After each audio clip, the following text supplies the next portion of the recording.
Okay, let's start. Our scenario focuses on the design of an end of first trimester exam for A1.1 level 8th grade EFL students. The primary objectives are evaluate the students' progress over the first trimester and provide constructive feedback on their competencies in reading, writing, listening, and speaking. It allows us to identify students' strengths and areas requiring further development, therefore informing instructional decisions for the subsequent term. The exam must be both valid and reliable, ensuring alignment with the established learning objectives and assessing the foundational skills students are expected to have acquired. Additionally, the content is age appropriate, engaging, and relevant to real world context, thus ensuring the assessment is both meaningful and motivating for learners in the early stages of learning English. The situation in our case, the end of first trimester exam, is clearly identified as an assessment.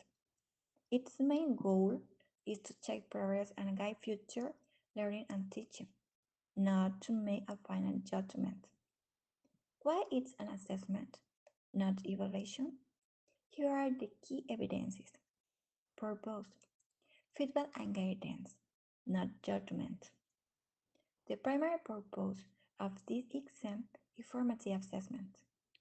The goal is to see how much students have learned and provide them with useful feedback. Also, it is designed to help teachers plan the next steps in instruction. This will help to improve the learning and teaching process. It is supporting students' ongoing learning. This contrasts with evaluation, which would focus on summarizing learning at the end of a period to assign a grade, make a promotion decision, or judge overall effectiveness. The score in this end of first trimester exam is a tool for feedback, not an end in itself. And I will explain what the exam is measuring in each skill: reading, writing, listening, and speaking. First, a short definition. When we say construction, in testing we mean the specific knowledge, a skill, or ability the test is designed to measure. For this exam, each skill focuses on basic, everyday English abilities appropriate for beginning learners. Reading. This part measures basic reading comprehension. Students are asked to read short, simple text and to show they can recognize familiar words, understand the main idea, and find basic facts. Writing. It measures the ability to produce short, correct sentences to communicate simple ideas. Students will be asked to write things like a short description, a few sentences about themselves, or a brief response to a prompt using basic grammar and spelling. Listening. It checks whether the students can follow short spoken language, basic instructions, short conversations, or announcements using common vocabulary. Speaking.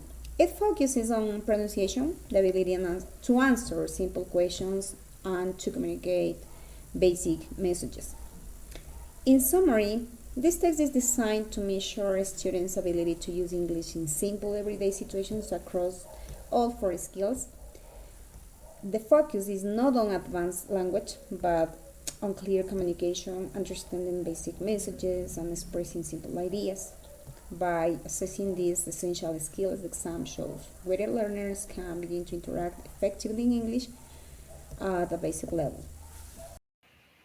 First, let's talk about the four essential principles. These are the checklist for quality. The first is validity. Simple put, does the task actually measure the skill we want to assess? A writing test shouldn't be testing reading comprehension. Second, reliability. Whether I grade it or another teacher does, the result should be the same based on a clear criteria. The fairness, this is crucial. We assess language ability, not personal background knowledge. And finally, washback.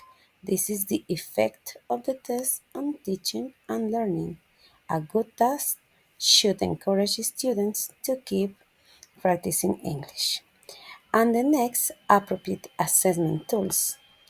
The first is the reading, the short test with multiple choice or true false question. And the next is writing, guide prompts, provide instruction while still allowing for creating expression.